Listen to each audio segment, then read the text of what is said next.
Mesdames, Messieurs, bonsoir. Bienvenue à cette nouvelle édition de notre télévision, la télévision toujours plus proche de vous. Nous sommes rendus à la deuxième semaine de la rentrée scolaire. Les enfants sont à l'école, donc sur les bancs. Les cours ont débuté pour certains depuis même la semaine dernière. Pour d'autres, c'est seulement depuis ce jour. Les enfants sont donc à l'école, mais pas tous. Et ceci pour diverses raisons que nous allons évoquer ce soir sur ce plateau. On parlera d'élan de cœur, on écoutera des témoignages et on pourra aussi tirer des leçons et savoir comment est-ce qu'on aborde cette nouvelle année scolaire, pas seulement pour les enfants, les élèves, mais aussi pour les parents, parce que les parents, la rentrée ne concerne pas seulement les enfants, elle concerne aussi les parents. On en parle donc avec vous. Vous avez la possibilité de vous rendre sur la page Facebook de l'émission. Vous tapez « Intime Conviction » au pluriel. Donc, vous mettez un S à intime, un S à conviction. Vous défilez sur la page. Vous verrez le post en rapport avec l'édition de ce jour qui a été fait. Vous allez pouvoir poster votre commentaire et parmi les plus pertinents, on le relaiera sur ce plateau. Et puis donc, justement, sur ce plateau, pour en parler avec nous, une personne que vous avez connue très certainement l'année dernière à la même période, un confrère aussi d'ailleurs, Éric Martial Ndiomo, bonsoir. Bonsoir Aline, bonsoir à tous les téléspectateurs. Justement, comme vous le disiez si bien, l'année passée nous étions là, nous sommes là à nouveau. Cette année, un peu comme si nous sommes des apôtres de la rentrée. En tout cas, c'est un plaisir de vous retrouver, un plaisir aussi de retrouver ce plateau et l'ensemble des téléspectateurs de Canal 2. Merci d'être là, merci de répondre à chaque fois présent lorsqu'on vous sollicite. Et puis juste à côté de vous, nous avons cet intervenant qui est là. Il s'agit de Mahoma Soué John. C'est compliqué. Il est psychologue, il est aussi orthophoniste. Bonsoir.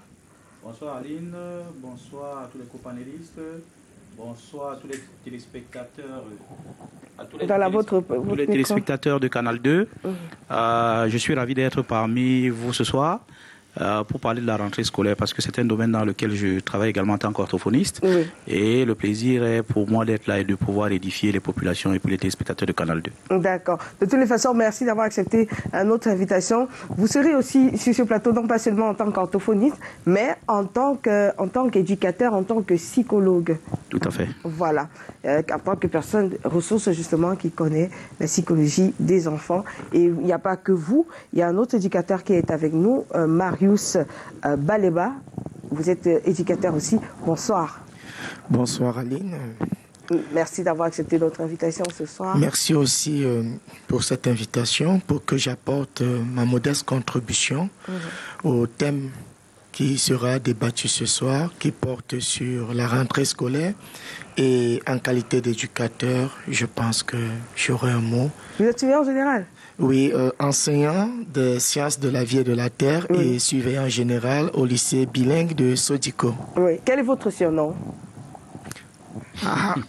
Seuls les élèves peuvent en savoir. Et je suis sûr que ce surnom, il n'est pas très joli à entendre, en tout cas.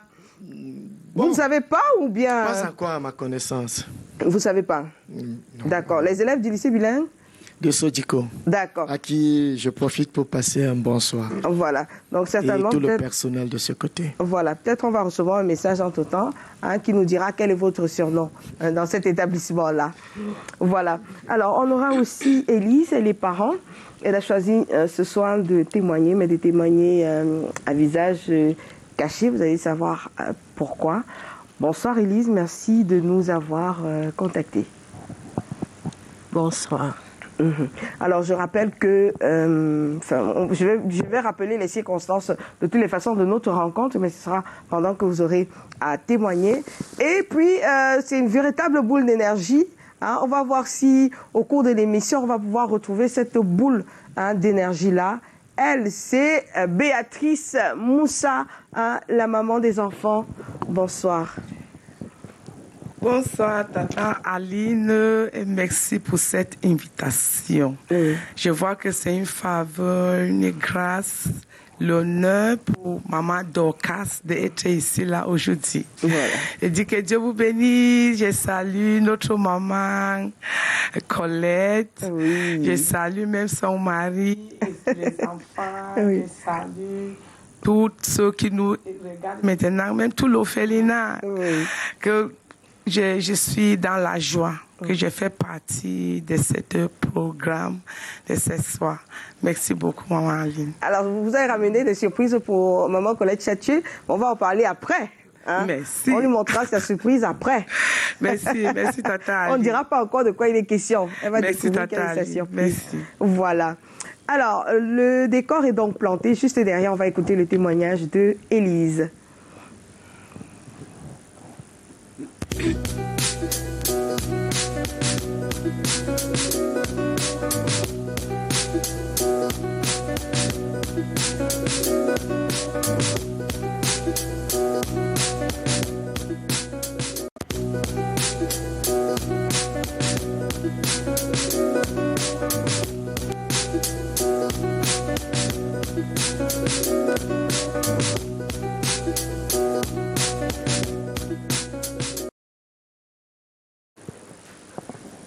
Alors, Élise, c'est comme ça qu'on on vous appellera durant ce programme. Ce soir, vous n'allez pas oublier donc que c'est vous, Élise. Oui, je n'oublie pas. Voilà. Alors, c'est votre fille qui me contacte, qui nous a contacté. Un soir, on reçoit un message dans la messagerie privée de l'émission. Bonjour madame, pardon de vous contacter. Je me prénomme telle. J'ai juste 15 ans et puis je vous contacte parce que maman, voilà, elle a payé ma scolarité, ma pension, mais je n'ai pas de fourniture scolaire. Est-ce que vous pouvez faire quelque chose pour nous? Voilà comment elle nous a contacté, la petite. Et puis on a poussé un peu et ce qui a été confirmé que oui, c'était elle qui nous contactait et puis vous avez pris le relais. Alors je rappelle que les téléphones sur le plateau, c'est interdit hein, pour les panélistes, on se comprend. Voilà, merci. Alors, Élise, ce qui vous plonge dans cette situation ce soir, c'est que justement, la petite, on va l'appeler Carole, hein, pour ne pas donner son vrai prénom, la petite Carole n'a pas été reconnue par son papa. La seule d'ailleurs, parce que vous avez plusieurs enfants. Exactement. Et pourquoi son papa ne l'a pas reconnue, elle, et pourtant il a reconnu ses frères? Il ne l'a pas reconnue parce que, tel qu'il avait dit, il ne voulait plus d'enfants. Il ne voulait plus que je lui donne un enfant. Il avait déjà 3 enfants avec moi et il trouvait qu'on ne pouvait pas se mettre ensemble. Donc il avait rencontré une autre qu'il était sur le point d'épouser. C'est pour ça qu'il a demandé que je ne garde pas cette grossesse et que cet enfant ne naisse pas, quoi. Mais j'ai gardé la grossesse, j'ai accouché et depuis que cet enfant est né, je m'occupe d'elle toute seule. Alors vous viviez en concubinage? Oui. Avec le monsieur? Oui. Oui. Et puis la petite, est-ce qu'elle a déjà rencontré son papa? Oui, elle le connaît. Oui. Je dis, est-ce qu'ils se sont déjà parlé? Oui. Ils se sont dit quoi? Il se saluait avant, maintenant il ne la salue même plus. Maintenant quand il nous croise, il fait comme s'il ne nous connaissait pas, comme s'il ne nous a jamais vus. Quand il me croise ou quand il la croise seul, ou même quand il nous croise à deux, il fait comme s'il ne nous avait jamais vus, comme s'il ne nous connaissait pas. Et les autres enfants? Les autres, il les a reconnus, il s'occupe même d'eux. Il a reconnu, il s'occupe de ses autres enfants? Des autres, sauf d'elle, parce que il a trouvé qu'elle était de trop, parce qu'il était déjà engagé dans une autre relation. Et il a jugé qu'elle ne devait pas naître parce que les 3 même déjà étaient trop. Il voulait mettre un terme à la relation pour se mettre avec une autre personne. Alors, donc c'est parce qu'il n'a pas reconnu la petite Parce qu'il ne voulait même pas qu'on sache le nombre d'enfants qu'il a. Oui, exactement, puisqu'il avait dit à cette dernière qu'il n'en avait que 2. Mais comme généralement, quand dans les bulletins, on met le nom des parents, voilà, le 3e est venu avec son bulletin. Et sa partenaire a vu son nom. C'est là où elle a pété un câble. Elle a dit non, attends, tu m'avais dit que tu n'étais même pas le géniteur de celui-ci. Comment ça se fait? Comment ça se fait? Mais finalement, elle s'est calmée. Et il s'occupe toujours de ses 3 enfants et pas de celle-ci. Il vit avec ses enfants, ceux qu'il a reconnus. Il vivait dans sa famille. Lui, vous viviez dans une concession familiale? Oui, on était dans une concession familiale. Lui s'est retiré avec sa femme là. Oui, il s'est retiré avec elle. Et les enfants sont restés en famille avec les autres membres de la famille. Alors, quels sont les rapports dans la fratrie entre la fille et les garçons? La fille y allait, elle y allait, mais on a été surpris, surtout moi, parce qu'un jour, je vais là-bas, je vais rencontrer un des garçons. Je suis surprise qu'il me tire dehors, il me dise que on ne t'a pas dit que tu ne dois plus venir ici.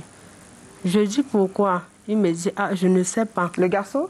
Un des garçons, oui. Un des garçons, oui. Un de vos enfants? Oui, oui. Il a quel âge? 18 ans. Oui. On ne t'a pas... Pourquoi tu es venu? On ne t'a pas dit que tu ne dois plus venir ici. Je dis, bon, la petite ne m'était pas au courant puisque j'étais seule. Moi, j'étais allée seule. J'ai dit, ok, j'ai compris, je ne viendrai plus. Je suis donc rentrée.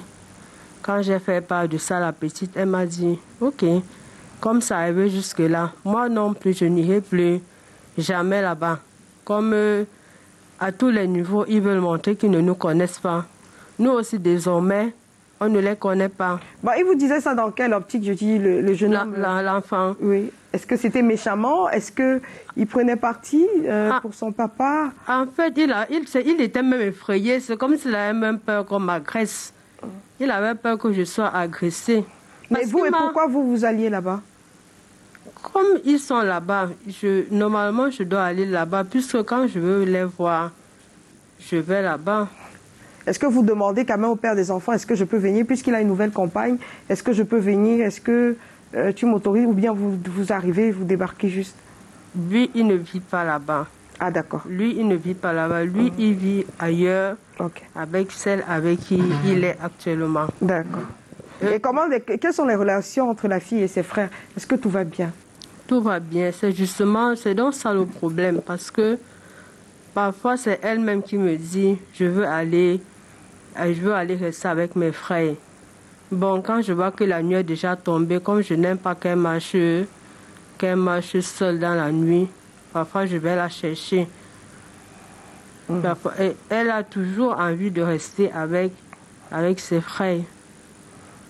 Elle a toujours envie de rester. Il y a une très grande entente même d'ailleurs. Entre eux. Entre eux. Alors, qui a souvent eu l'habitude de payer sa scolarité, ses cahiers? Mon frère. D'accord. C'est mon frère qui sait. Il m'a dit que pour lui, en faisant ça, c'est une façon de me soulager. Et pourquoi c'est devenu compliqué cette année? Pour elle particulièrement, pourquoi vous n'avez pas pu, pour elle particulièrement, prendre charge alors que le papa s'occupe des autres garçons?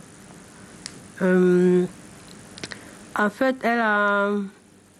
comme elle est dans une classe d'examen, bon, elle a jugé que il fallait qu'on voie un peu comment on va serrer, parce qu'elle tient à avoir son examen. Et elle ne veut plus qu'on fasse le genre qu'on demande. Elle veut déjà faire les cours de répétition, qui apparemment coûtent 15 000 francs le mois. Elle insiste pour faire déjà ses cours de répétition. Parce qu'elle est très brave en français. C'est vrai que, bon, la matière qu'elle fait n'est pas très en rapport avec le français, mais elle dit que... Elle fait quelle série déjà? Elle fait comptabilité. Comptabilité, Oui. quelle classe? Première. Première. Première, oui. D'accord. Elle dit que... Et vous faites quoi dans la vie? Rien. D'accord, vous faites rien dans la vie? Je sors d'une maladie. C'est vrai que je pense à je suis en train de bien me remettre. Je pense vraiment il faut à tout prix que je sorte. J'y pense. C'est juste que il y a cette transition de rentrée scolaire et après la rentrée scolaire, je vais me lancer dans quelque chose ou alors je vais m'occuper. Je suis obligée de m'occuper. D'accord. Par rapport aux charges, par rapport au cours de répétition, par rapport à tout ça. Est-ce que vous avez l'impression que le fait qu'il n'est pas reconnu peut avoir ou a un impact sur son écolage? Son écolage? Sur sa scolarité, sur le fait d'aller à l'école. Est-ce que vous pensez que le fait qu'il ne soit pas là, qu'il refuse de la reconnaître, a un impact? Moi, ce qu'elle m'a toujours dit, elle dit qu'elle ne peut pas comprendre. Elle ne comprend pas pourquoi. Quand ses camarades parlent de leur père, quand ses camarades disent mon père a fait ci. Donc il y a véritablement un impact. Mon père a fait ça. Elle ne puisse pas dire que mon père a fait ci, mon père a fait ça. Pourtant, son père est en vie. D'accord. Ok. Alors moi, je vais poser la question justement d'abord aux experts dans le domaine. Déjà d'abord à vous, Mao. On s'est dit que j'allais vous appeler Mao. Pas de souci. Voilà. Il pensait à quoi? À Mao Tse-tung, vos parents? Ben ça, il faut demander à mon père. Mais je pense que oui, il était quand même, d'après ce que j'ai eu comme histoire, fan de films chinois. Donc, carrément. Voilà. D'accord. Et il se trouve que avec la langue, voilà. Il y a eu quand même une espèce de rapprochement, quoi. Oui, finalement. Voilà. Alors, vous avez écouté les témoignages justement de celle qu'on appelait Élise ce soir. Est-ce que vous pensez que de tels témoignages, de tels conflits pourraient être de nature? Parce que ce n'est pas le seul cas. Il y a beaucoup qui vivent la même situation et qui nous regardent très certainement ce soir. Est-ce que des situations pareilles pourraient être de nature à déranger la scolarité de l'enfant, l'année scolaire d'un élève? Ben, tout à fait, parce que tout est dans le récit. Tout est dans le récit, dans ce qu'elle vient de dire. Vous savez, l'être humain grandit dans une société. Et la société a ses normes de fonctionnement et est régie par des règles. Et je pense qu'une bonne éducation commence par le fait d'avoir les deux parents réunis. Maintenant, on peut ne pas en avoir et grandir normalement sans avoir des difficultés. Mais le fait que cette petite fille traverse une histoire pareille aura forcément des séquelles dans sa vie.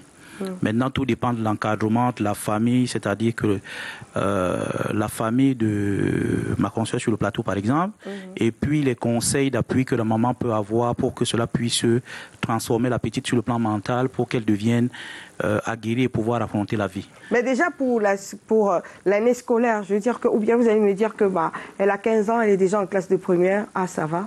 Non, du tout. Comment est-ce qu'il faudrait faire pour son cas, par exemple? Comment elle va faire pour que ça aille bien à l'année, pour qu'elle n'y pense pas, peut-être? Bon, ce que je veux dire, c'est qu'il y a déjà un problème de moyens. La première des choses qui peut être plus pratique, c'est d'avoir auprès de soi, c'est-à-dire que tous les membres de la famille, développer chez elle un esprit positif, l'encourager. Et lui faire comprendre que c'est pas une fin en soi, c'est-à-dire que la situation qu'elle vit, et lui faire comprendre qu'il y a autour d'elle des personnes qui vivent même des situations pires que celle-là. Et je pense qu'à 15 ans, pour une fille qui a 15 ans et qui fait première, elle est vraiment encouragée. Et lui faire comprendre que si elle est arrivée là, ça veut dire qu'elle peut gravir encore beaucoup plus. Vous voyez qu'elle est consciente de sa situation, c'est elle qui demande à commencer les répétitions le plus tôt possible. Ça veut dire qu'elle s'est fixé un objectif, c'est-à-dire que celui de réussir son examen malgré la situation qui prévaut. Donc c'est de l'encourager sur le plan psychologique. Ça peut être un accompagnement psychologique si on trouve qu'elle en a besoin. Ça, il va falloir qu'on demande à la mère, peut être accompagnée. Après, c'est pas gratuit. Nous sommes disposés à pouvoir accompagner gratuitement.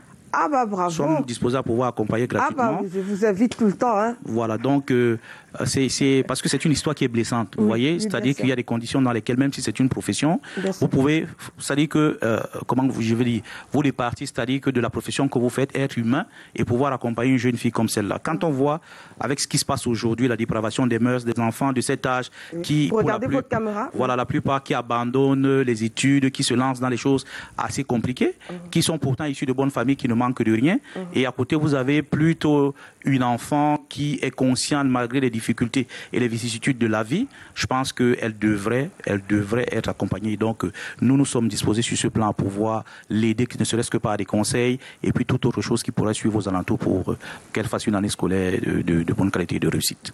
Alors, ce n'est qu'un obstacle parmi plusieurs. On va justement en parler tout le long de cette édition parce qu'il y en a plusieurs de potentiels obstacles pour les élèves cette année scolaire. Alors, moi, je vais poser maintenant la question à Marius Abaluba, celle de savoir quand vous avez des élèves comme ça qui ont des problèmes au sein de leur famille, comment est-ce que ça se passe sur le plan scolaire pour les cas que vous avez déjà eu? Merci Aline. C'est, je peux dire, le quotidien. Parce que nous rencontrons beaucoup de familles monoparentales. Ils se comportent comment, les élèves, là? Le plus souvent, si vous prenez ceux dont nous considérons comme des enfants à comportement pas très approprié. C'est-à-dire? Bon, des enfants peut-être agressifs, des enfants nerveux, des enfants irrespectueux. La majorité au bon nombre sortent de ces genres de situations. Et au sein de nos structures, nous avons des conseillers d'orientation. Non, mais avant d'arriver au conseiller d'orientation, comment vous faites pour savoir que ces élèves-là viennent des familles Déjà, nous établissons le dialogue. Parce que quand vous avez des enfants, vous les convoquez à la surveillance, par exemple. Vous échangez avec l'enfant. Vous convoquez le parent. Le parent arrive. Le plus souvent, c'est le parent qui vient vous relater l'histoire réelle. Parce que l'enfant lui-même ne vous dira pas son histoire. Quand vous avez donc reçu le parent, il vous raconte tout. À ce moment, vous pouvez échanger avec l'enfant encore en lui montrant les réalités et qu'il peut changer de chemin. Parce que celui-là n'est pas le bon. Au cas où vous vous rendez compte que la situation est un peu au-dessus de vous, vous êtes obligé de vous référer auprès des conseillers d'orientation qui sont plus spécialisés. Mais il y en a qu'on réussit à ramener. Parce que certains, parfois, ont juste besoin d'une remise en confiance. Qu'ils aient de la considération, qu'ils aient une oreille à leur écoute. Le plus souvent, c'est par ces moyens que nous essayons. D'accord. Alors, moi, je vais poser la question aussi à vous, Dorcas Foundation, Béatrice Moussa, justement. Est-ce que vous avez en votre sein, dans votre orphelinat, des parents, des papas ou bien des mamans qui n'en peuvent plus et qui viennent vous laisser les enfants, justement, parce que ça les a dépassés? Exactement. Merci, Tata Aline, pour cette question. Comme maman Dorcas, je suis la mère de plusieurs enfants. Je travaille avec les enfants qui sont les orphelins et les enfants en détresse et le groupe vulnérable en général. Comme maman parlait, je veux dire, du courage, maman. Du courage. Je sais ce que ça veut dire de prendre soin des enfants toute seule. Quand le papa est là, il est vivant. D'abord, elle est d'abord blessée. Parce que papa est là. Tu n'avais pas bu les enfants là dans l'eau. Tu as couché les enfants là avec quelqu'un que tu t'aimes. Est-ce qu'il y a des mamans qui viennent vous abandonner les enfants? Il y a les mamans qui viennent, comme je commence avec elle, quand elles viennent comme ça, là, comme son cas, oui, je prends soin. Oui, parce que moi, je vois que les cas que les parents vivent et négligent l'enfant, surtout le père. Vous voyez, l'enfant est d'abord blessé parce que son père est vivant et que moi, je ne suis pas dans sa vie et pour apprendre les mauvaises habitudes parce que d'abord, il est fâché de son père. Et souvent, les familles sont fâchées de dire que les membres de la famille sont fâchés avec les enfants comme ça, avec les mères, parce qu'elle accuse le père. Dit que le père est vivant. Ça veut dire qu'il est irresponsable. Il est irresponsable. Nous, on a nos responsabilités. On a nos enfants à prendre soin. Comme le père vit, il faut que le père prenne soin de l'enfant. Maintenant, quand le père n'est pas là pour faire Dorcas Fondation, maman Dorcas vient dans cette cas. cas, pour encourager cette maman et encourager cet enfant aussi de donner notre part de support. Mais avant tout, on commençait d'abord par les enfants, de leur donner d'abord les bons morales, parce que nous savons que le caractère peut ouvrir toutes les portes pour toi. Oui. Et le caractère passe par la parole de Dieu. On commence d'abord à donner la parole de Dieu à cet enfant, transformer cet enfant. Nous savons que quand cet enfant a un bon moral, même à l'église, ce n'est pas seulement Maman Dorcas, même à l'église, il y a les frères, il y a les pasteurs qui peuvent aussi aider. Oui. Mais je voulais dire que merci, Maman Dorcas, prendre soin des cas comme ça. Parce que c'est un cas délicat. D'accord. Alors, vous, Éric Martial Ndiobo, dans le cadre de Les Enfants Moudiques, c'est votre quotidien, quoi. C'est exactement, c'est notre quotidien, comme vous le dites si bien. Mais au-delà d'amener, c'est d'apporter sur le plan matériel, parce que vous apportez énormément sur le plan matériel à travers la boutique, à travers les actions de scolarisation, à travers même le plan monique pour les femmes en situation d'indigence, les femmes enceintes en situation d'indigence. Voilà. Mais au-delà de tout cet aspect financier, qu'est-ce qui est fait pour que l'enfant, pour que l'année scolaire se déroule plutôt bien? Bon, disons que il y a même un aspect que vous n'avez pas évoqué, c'est celui d'assurer même pour certains enfants que nous voyons en difficulté sur le plan académique, sur le plan scolaire, d'assurer même ces répétitions, de procéder à l'accompagnement dans les matières justement que les enfants, dans lesquelles les enfants éprouvent des difficultés. Oui, ça c'est l'autre option que nous mettons sur pied pour... C'est nouveau non, c'est pas nouveau. Ça se fait. Juste que nous ne le vulgarisons pas beaucoup parce que voilà, on estime aussi qu'il faudrait que les parents fassent ce qui leur revient. Oui.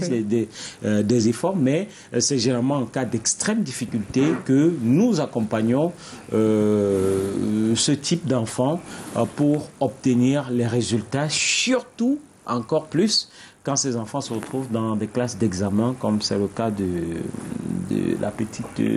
Carole. Carole, voilà, la fille d'Élise. Voilà, vous avez retenu. Alors, moi je propose qu'on écoute cet élément, justement, une femme pasteur, je ne sais pas si on dit femme de Dieu, une femme pasteur, justement, qui donne quelques conseils aux enfants. Et justement, on reviendra sur ces problèmes, voilà, qui minent la bonne marche de l'année scolaire.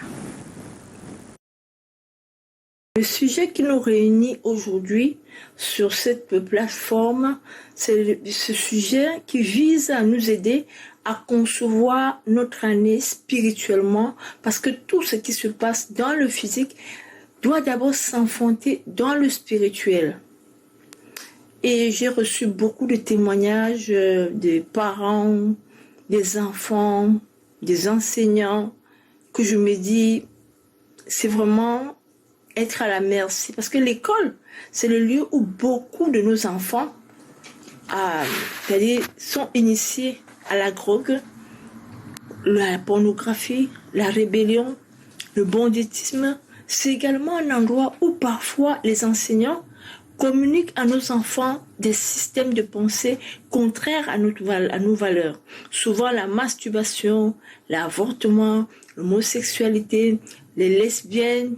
Et pour eux, c'est normal d'enseigner ça à nos enfants. Vous voyez, donc si nous, parents, nous ne pouvons pas prier pour nos enfants, nous ne pouvons pas les dédier à Dieu, nous ne pouvons pas les consacrer à Dieu, à Jésus-Christ, mais nos enfants vont nous apporter de la honte. Parce que nous devons d'abord dédier les parents, dédier les enfants, dédier les enseignants, les mettre dans la main du Seigneur, sous la conduite du Saint-Esprit, pour que nos enfants reçoivent une meilleure éducation à l'école comme à la maison. Voilà. Et un bon parent doit toujours veiller. Est-ce que l'enfant a compris ce qu'on a dit à l'école? Est-ce que l'enfant est épanoui à l'école? Bon réalisateur. Le réalisateur 5 étoiles qui est là ce soir, il va mieux.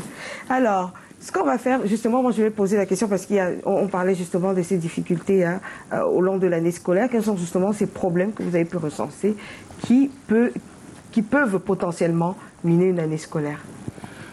Je crois que nous venons de suivre le passage de Notre-Dame Pasteur. Je pense qu'il y a beaucoup le passage de la prophétesse Gloria. Voilà, donc il y a beaucoup de problèmes qui peuvent miner une année scolaire, c'est-à-dire que les conflits dans les familles, la difficulté à être scolarisé, le non-respect, c'est-à-dire que du fonctionnement scolaire. On peut citer quoi également? Qu'est-ce que c'est le non-respect du fonctionnement scolaire? C'est-à-dire qu'une année commence par exemple en septembre. Une année qui commence en septembre et que l'enfant prend, c'est-à-dire que le chemin de l'école des semaines plus tard, cela a un impact forcément, c'est-à-dire que sur la réussite scolaire.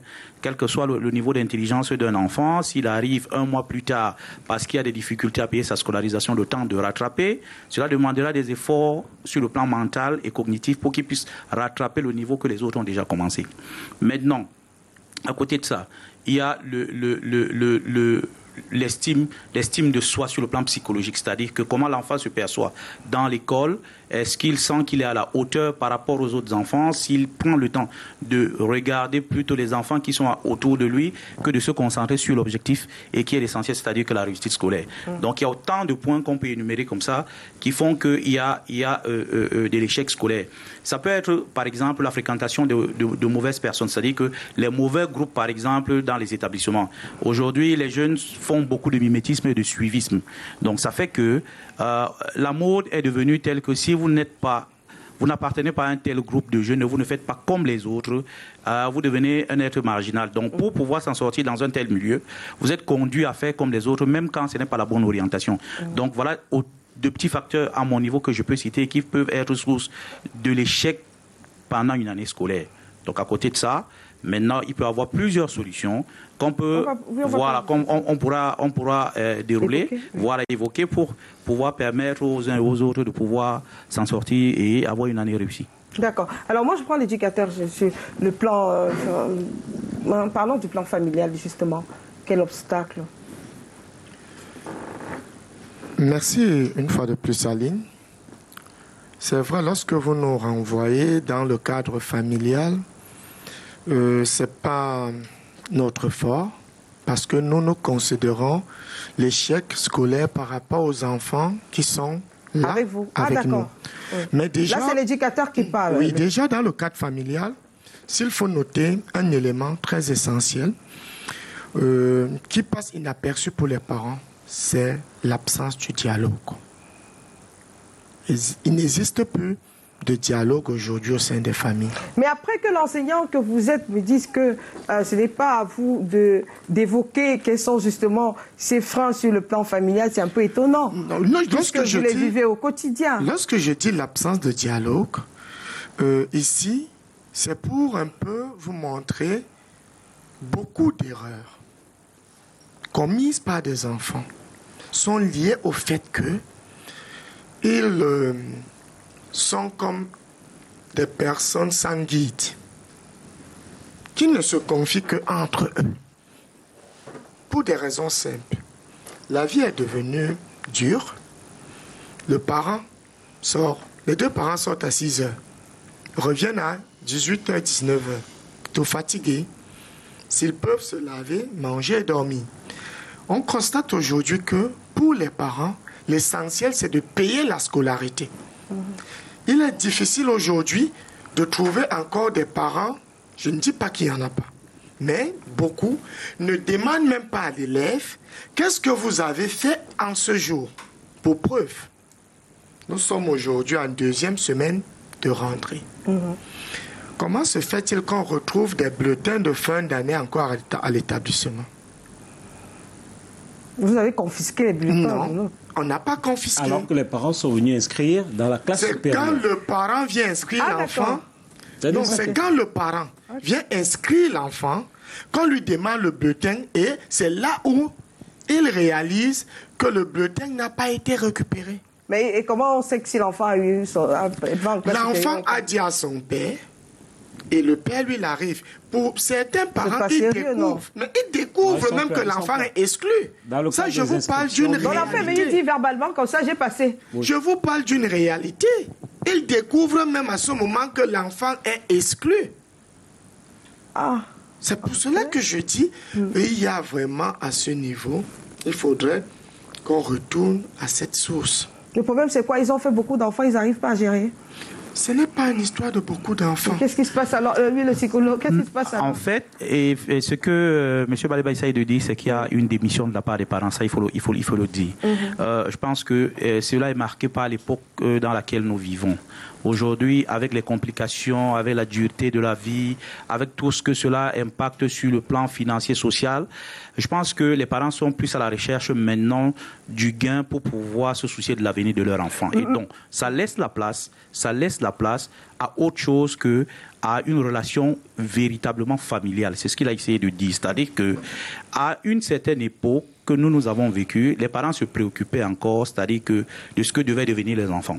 Aujourd'hui, ils se préoccupent plus de pouvoir chercher les moyens pour faire avancer leur enfant dans le contexte qu'est le nôtre. Donc, du coup, les valeurs familiales établies jadis ne sont plus les valeurs familiales qu'on rencontre aujourd'hui. C'est-à-dire que vous allez vous dire, il faut que je travaille dur toute la journée pour pouvoir assurer.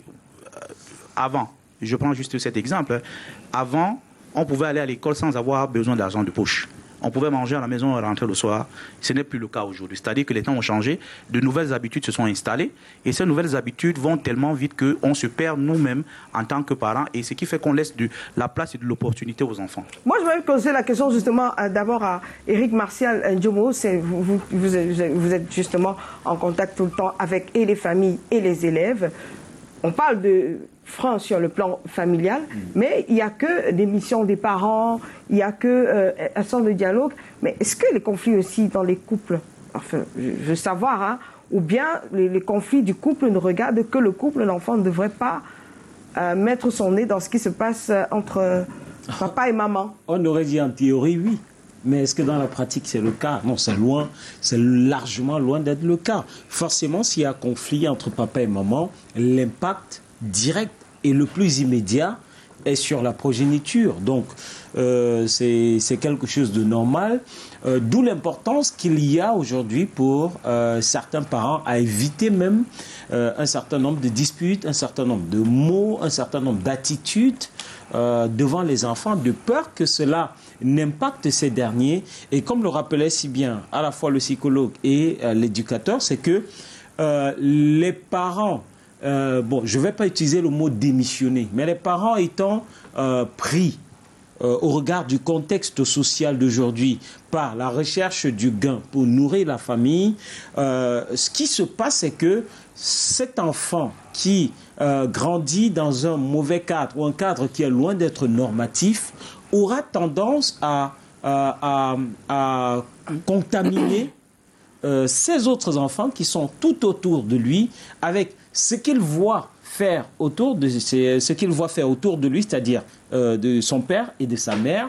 Ah, la violence, l'affectation, je ne vais même pas dire affectative ou la contamination est tout de suite directe, d'où cette propagation assez rapide des mauvaises pratiques en milieu scolaire qui, voilà, très vite touche l'essentiel des enfants. J'ai dit c'est comme une carie sur une dent qui très facilement affecte toute la bouche. Oui, Béatrice Moussa.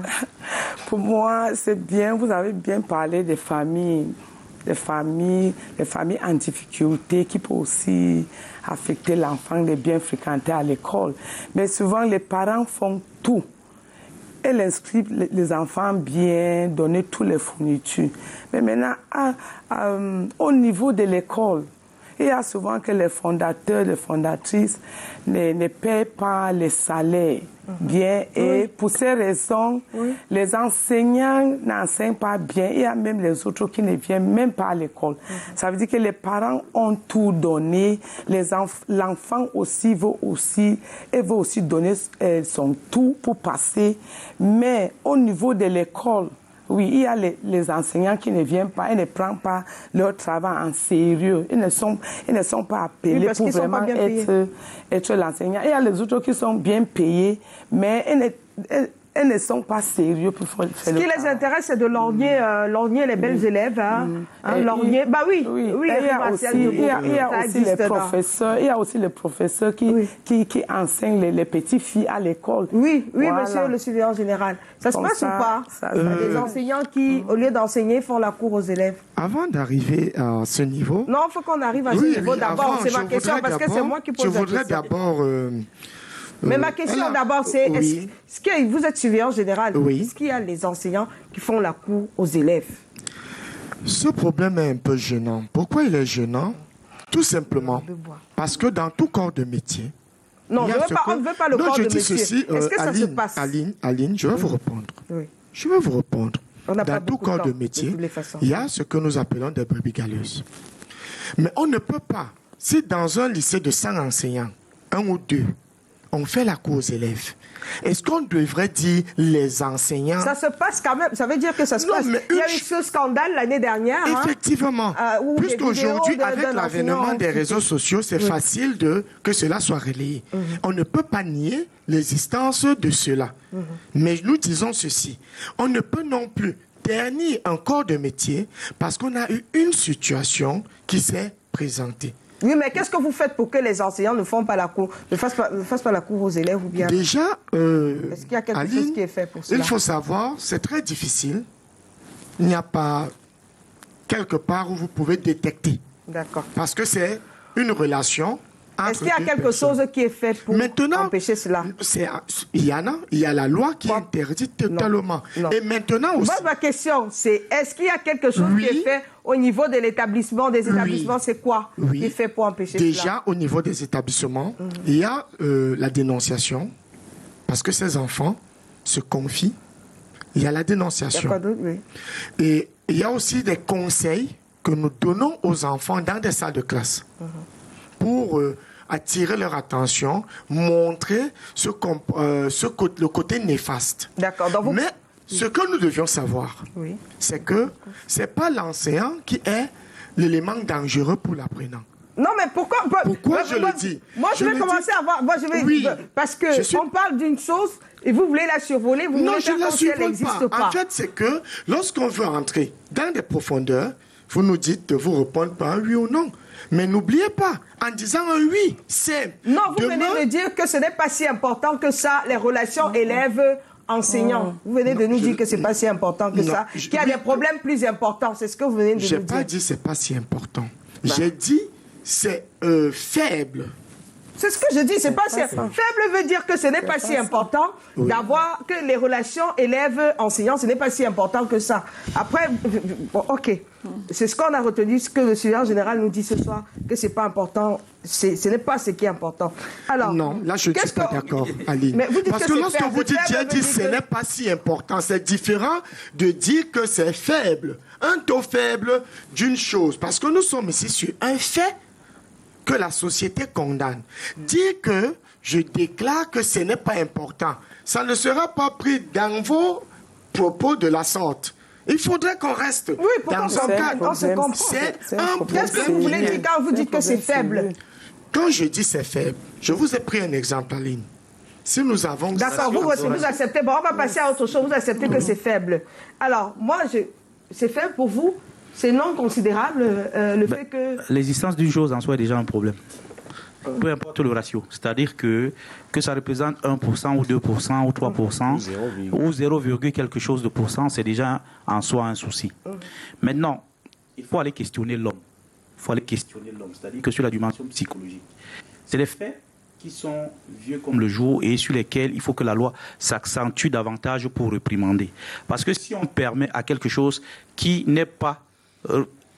une chose qui n'est pas représentative sur le prisme de ce que ce n'est pas une moyenne, je crois que ça va encourager beaucoup d'autres personnes à aller dans ce sens. C'est pourquoi comme il a dit tout à l'heure, il faut de la dénonciation, il faut même qu'il y ait d'autres méthodes qu'on pourrait employer, c'est-à-dire que des rédactions dans les boîtes de suggestion, c'est-à-dire que anonymes dans les écoles, nommer expressément le cas et pour qu'on puisse protéger l'élève. Oui, j'ai failli demander si dénoncer là, c'était suffisant. Si dénoncer et conseiller, c'était suffisant.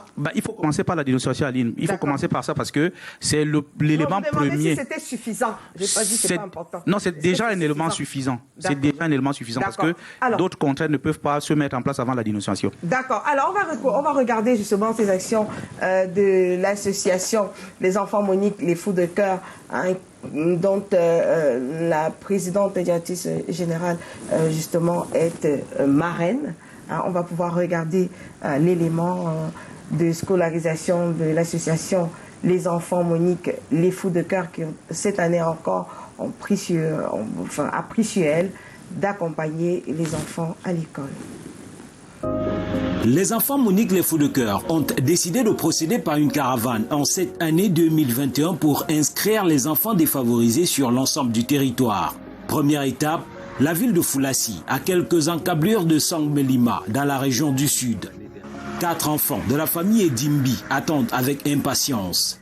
Ils sont inscrits tour à tour à l'école publique, au CETIC de Foulassi et au CETIF de Sangmelima. La caravane quitte Foulassi pour Yaoundé. Le quartier Kouaban nous accueille. La petite merveille et sa génitrice Paola sont à la maison à notre arrivée. L'inscription effectuée, c'est au pas de course que la caravane rejoint Fou. La jeune Akoumou Mbassi Merveille est inscrite au lycée de la localité. Retour sur Yaoundé et direction Essos. Marc Bereka, pris en charge par les Fous de Cœur depuis bientôt 3 ans, est à l'école. Là d'attendre l'association et face aux multiples renvois à la maison pour non-paiement des frais de scolarité, une famille bienfaisante a pris sur elle de verser la moitié de cette scolarisation. Nous nous chargeons du reste et en profitons pour acheter tous les manuels scolaires dont il a besoin. I want to thank you now for all what you have been doing for me since Form 1. And I thank you for my school fees, for my workbook, my readers that you have paid. I thank you very much and I pray that may God bless you. And I promise you to come among the first 5 of the class. Nous profitons dans la foulée pour inscrire le jeune Brian, pensionnaire de l'orphelinat FACT, âgé de 5 ans, et jusque-là non scolarisé, direction Bafoussam. Ici, la fondation Dorcas nous a soumis les cas de 22 enfants de cet orphelinat non scolarisé jusque-là. Nous faisons le tour de 5 établissements du primaire, secondaire et supérieur pour inscrire ces 22 enfants. Exercice périlleux qui nous occupe toute la journée. Le lendemain, direction Bafan, dans le département du Haut-Cap. Il est question ici d'inscrire 2 cas signalés au diocèse de Bafang. Nous bouclons la boucle avec Douala, où une dizaine d'enfants nous attendent. Bounaberi, avec les Wakam abandonnés par leurs géniteurs. I want to thank les Fous de Cœur for paying my fees and all my school needs. I want to promise them that I'm going to pass my GCE with the 11 papers. Noubel, Niala avec la jeune Yayani. Ndokpassi avec Mbé Giovanni Daniel. L'exercice, bien que contraignant, a permis de redonner du sourire à ces couches défavorisées qui à chaque fois ont pleinement béni les donateurs de l'association Les Fous de Cœur. Non, ok. Voilà, l'association Les Enfants Monique, Les Fous de Cœur. C'est assez houleux dans ce studio. Il y a le psychologue qui estime, et il va nous dire comment il arrive à estimer cela, que les filles sont devenues le tendon d'Achille même des enseignants. Vous êtes psychologue, moi j'aimerais bien comprendre comment le psychologue met sur le dos d'un enfant, parce que ceux qui sont à l'école, ce sont les enfants, que l'enfant est le tendon d'Achille de l'enseignant. Donc que vous nous expliquiez un peu comment vous pouvez nous dire que c'est l'enfant qui a fait que je tombe. Ok, alors le principe de la loi reste le principe de la loi, c'est la première des choses que nous devons comprendre. Mais entre le principe et la réalité, c'est 2 mondes différents. Nous avons tous été élèves. Aujourd'hui, nous sommes parents et nous nous mettons dans une posture où il faut que l'ordre et la loi règnent pour pouvoir encadrer les élèves et donner de l'espoir aux parents.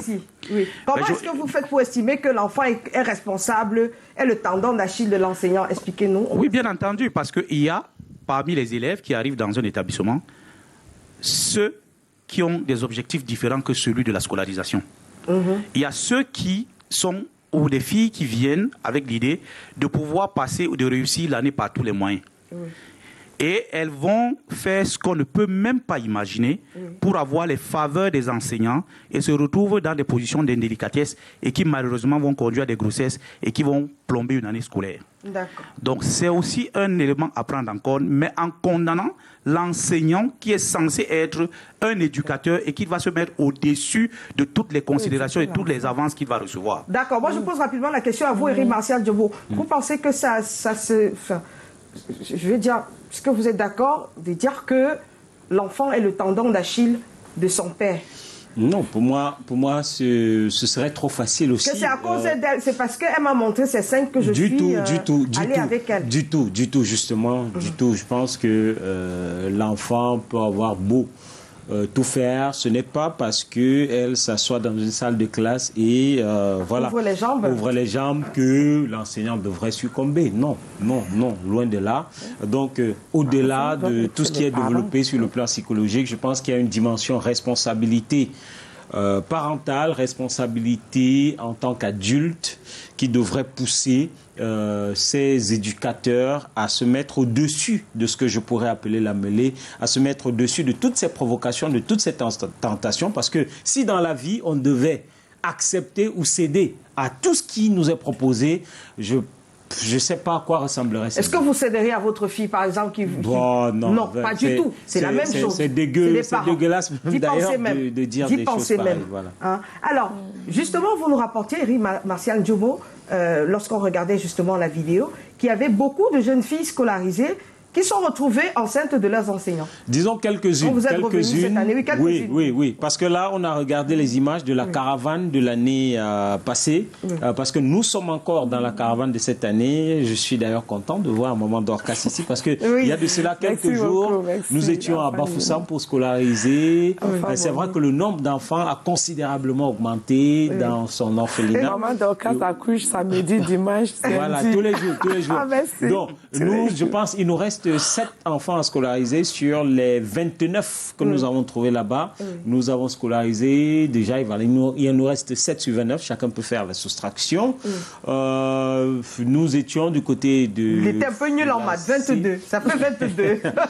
Nul, ça, il faut le dire. Donc, je dis, mais dans la caravane jusqu'ici, je ne voudrais pas frustrer certaines filles en citant les localités. Non, on va pas citer les localités. Là où nous les avons trouvées enceintes, mais franchement, c'est parfois décevant. C'est super décevant. Venant même des enseignants. Ce sont des enfants, en fait. Surtout. Ce sont des enfants. On doit être responsable. Surtout, il faut être responsable. Mais bon, nous nous sommes fixés comme devoir de les scolariser, de les accompagner. Et voilà, quand une telle charge arrive pour une fille en situation d'indigence que nous accompagnons et qui se retrouve en plus avec une grossesse, vous imaginez la déception pour nous, mais aussi la responsabilité, malheureusement ou heureusement, de continuer à faire ce que nous avons engagé. Et donc, en dehors de la scolarisation, il faudrait s'assurer qu'elle accouche dans les bonnes conditions. Ça devient des charges supplémentaires, là où nous aurions pu utiliser ces moyens pour augmenter le nombre d'enfants que nous scolarisons jusqu'ici. D'accord. Alors, très bientôt, on n'a plus beaucoup de temps. Hein, le temps peut-être de regarder encore cette deuxième vidéo rapidement. Hein, les actions de l'association Les Enfants Monique, les Fous de Cœur. Hein. On fait un coucou comme ça au président Jules Tchato qui très certainement est en train de nous regarder. Il était au pays justement cette année. Il a pu toucher du doigt certaines réalités. Il était 2 fois au pays cette année. Il a pu toucher du doigt certaines réalités par lui-même. Hein. On regarde justement cet autre élément et puis on se retrouve derrière. Des ballots de vêtements pour cette centaine d'enfants déplacés des régions du nord-ouest et du sud-ouest. L'initiative est de l'association humanitaire Les Fous de Cœur, dont l'objectif est la prise en charge des femmes enceintes en difficulté financière et la scolarisation des enfants écartés du système scolaire. Nous avons une guerre dans notre pays depuis quelques années maintenant et il y a des enfants déplacés internes qui ont perdu pour certains leurs parents, leur domicile tous leurs souvenirs et qui résidaient à Douala. On a pensé qu'il était important que notre association Les Enfants Mouni les Fous de Cœur, en tant qu'une association humanitaire, qu'on les invite à la boutique solidaire Les Fous de Cœur Market pour qu'ils viennent pouvoir faire des courses, se ravitailler et avoir quelques vêtements, quelques chaussures, quelques denrées alimentaires.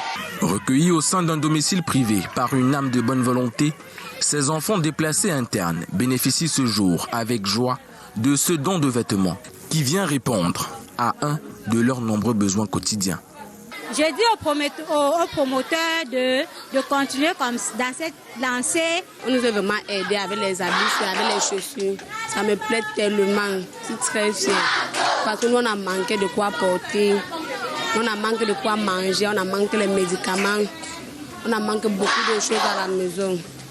Je lui dis grandement merci pour ce qu'il nous a fait aujourd'hui. Une action forte de l'association Les Fous de Cœur, bien accueillie par la marraine de ses enfants. Pour les nourrir, on fait recours aux âmes de bonne volonté qui nous assistent. Les Camerounais individuellement nous assistent. Ici, on attend toujours que l'État nous vienne en aide.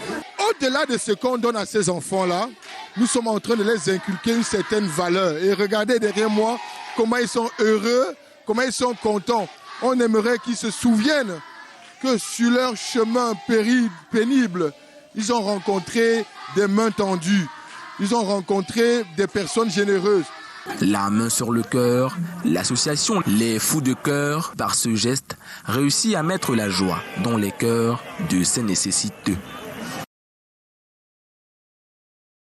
Qui est en train de nous rendre magnifique. Un instant là-bas.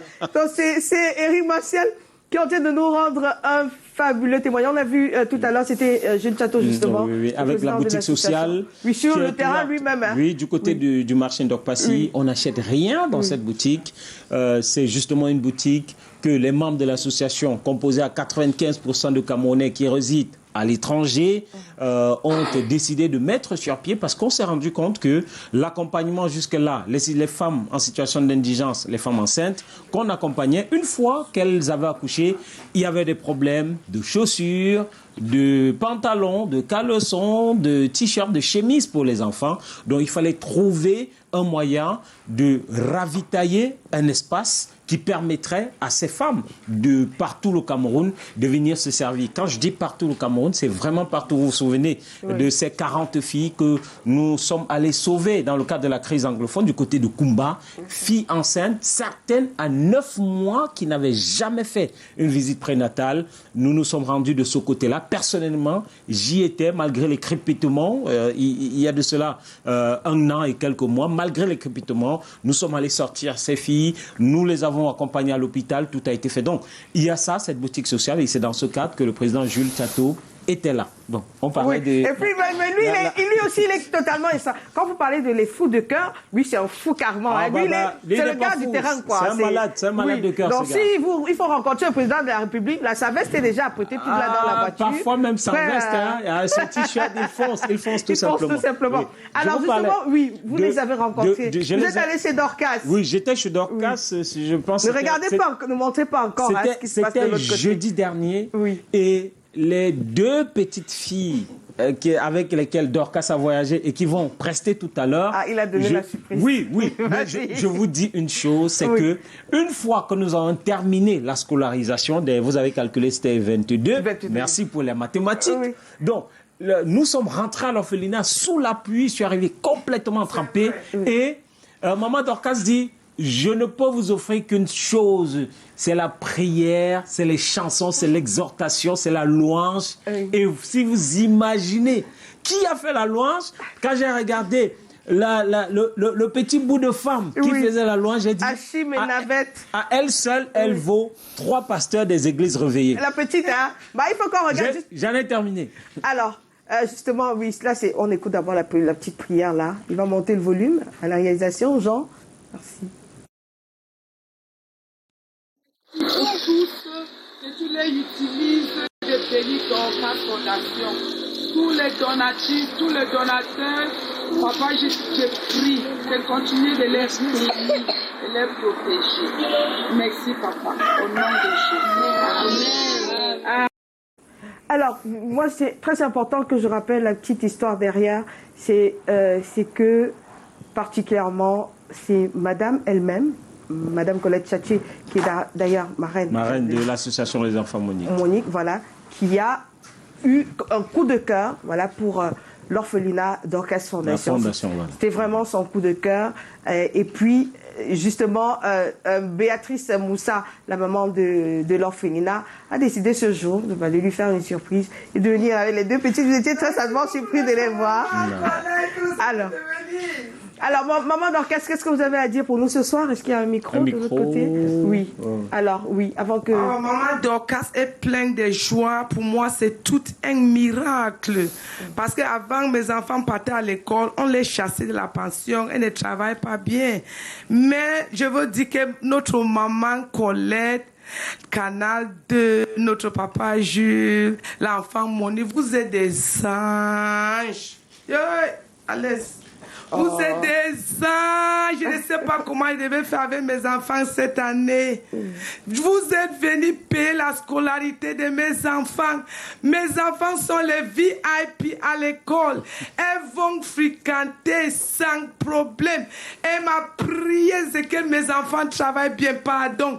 Que ce qui se passe ailleurs, qu'on voit les filles enceintes, quand enfants Monique partent pour les inscrire, que ça ne doit jamais se passer comme ça à Dorcas Fondation. Merci beaucoup. Merci à tous ceux qui assistent à Dorcas Fondation. Que le Seigneur vous bénisse. Alors, qui est Navette? Qui est Navette? Navette, oui, Navette. Navette. Et oui, Achim. Navette, c'est notre chanteur. Oui. Et Achim, c'est notre danseur. Elle a aussi un poème pour notre maman Colette. Alors, on commence par le poème d'abord. On commence par le poème d'abord, oui, rapidement. Oui. Bonjour, chers. C'est bon. Bonsoir, chers téléspectateurs. Bonsoir, Achim. Elle fait la classe de 6e. 6e, oui. Je veux me présenter mon poème. Mon poème dit « Oh Dieu, manifeste ta gloire ». Oh Dieu, manifeste ta gloire sur Canal 2. Oh Dieu, manifeste ta gloire sur Maman Colette. Oh Dieu, manifeste ta gloire sur les enfants Monique, les fous de cœur et son président Jules Tchatchu. Oh Dieu, manifeste ta gloire sur les enfants Monique. Oh Dieu, manifeste ta gloire sur maman de Canal 2. Oh Dieu, manifeste ta gloire sur Canal 2. Bravo, ma cocotte, bravo. Alors, qu'est-ce qu'elle va nous dire, la petite chanteuse, ce soir? On a sorti, hein. Allez. Je m'appelle Bourrenavli Florette. Oui, Florette. Je vais chanter. Je ne vous dis pas ce qu'il a fait.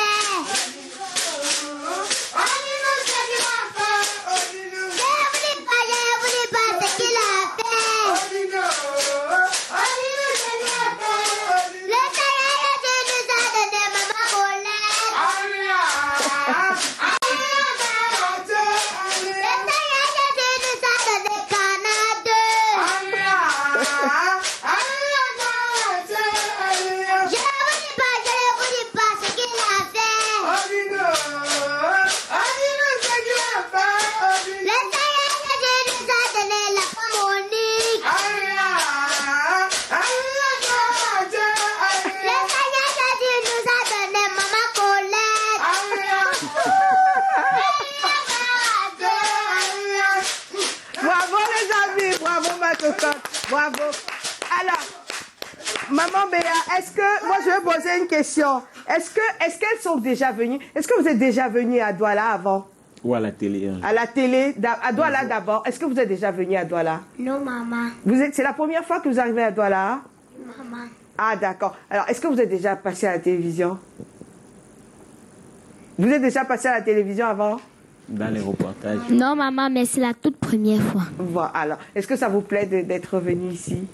Qu'est-ce que vous avez vu à Douala? Nous avons vu beaucoup de voitures, la grande ville, l'eau. L'eau. Vous avez vu l'eau? La rivière du Sanaga. Non, c'est le Bourri.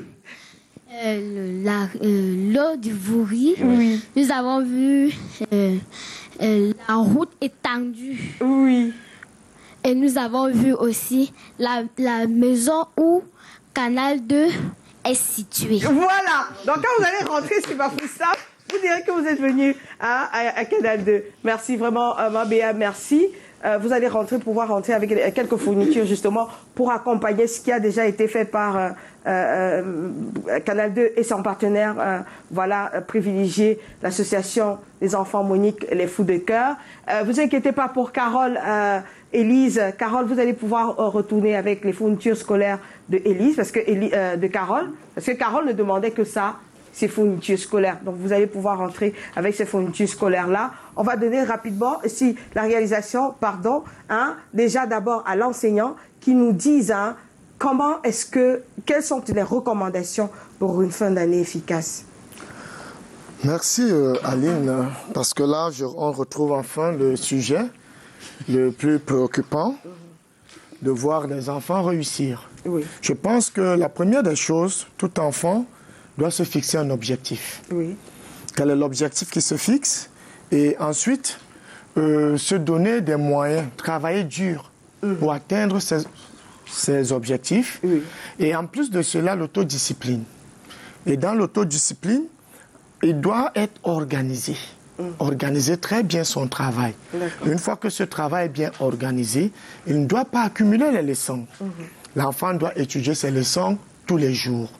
Cet enfant doit également pratiquer des activités sportives parce que c'est important.